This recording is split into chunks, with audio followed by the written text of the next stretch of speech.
খুলনার খালিশপুর হাউজিং এস্টেটের বাসিন্দা মোসাম্মদ জামেলা বিবি বেগম জীবনের শেষ প্রান্তে এসে নিজের ছেলের ভয়াবহ নির্যাতনের শিকার হয়ে সাংবাদিকদের সামনে নির্ভরতা ও রক্ষার আকুতি জানিয়েছেন। শনিবার দুপুরে খুলনা প্রেস ক্লাবে আয়োজিত এক সংবাদ সম্মেলনে তিনি বলেন, আমি একজন স্বামীহারা, অসুস্থ ও বয়োবৃদ্ধ নারী। আমার ৩৯ বছর বয়সী ছেলে মোহাম্মদ রাহাত আলী জসিম একজন নেশাগ্রস্ত, উচ্ছৃঙ্খল, লোভী ও সন্ত্রাসী প্রকৃতির মানুষ। সে শুধু আমাকে নয়, আমার পরিবারের সবাইকে নানাভাবে নির্যাতন করে আসছে।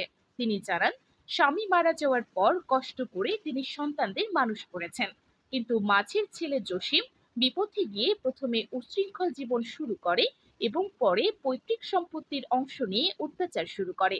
স্থানীয় গণ্যমান্যদের মধ্যস্থতায় সম্পত্তির অংশ বাবদ তাকে 2,25,000 টাকা পরিশোধ করা হয় এবং সে নিজেই লিখিতভাবে প্রাপ্তি স্বীকার করে পৃথক বসবাস শুরু করে।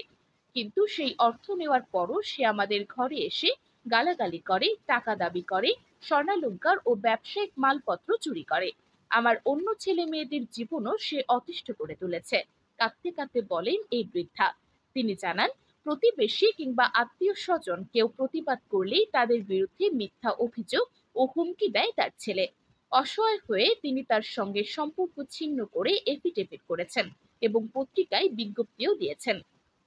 আমি এখন রাতে ঘুমাতে পারি না, ঘুমের মধ্যেও আঁতকে উঠি।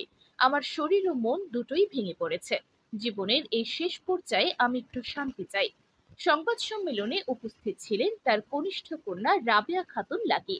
তিনিও মায়ের পক্ষে প্রশাসনের প্রতি অনুরোধ জানান যেন দ্রুত ব্যবস্থা গ্রহণ করে নির্যাতনের হাত থেকে পরিবারকে রক্ষা করা হয়।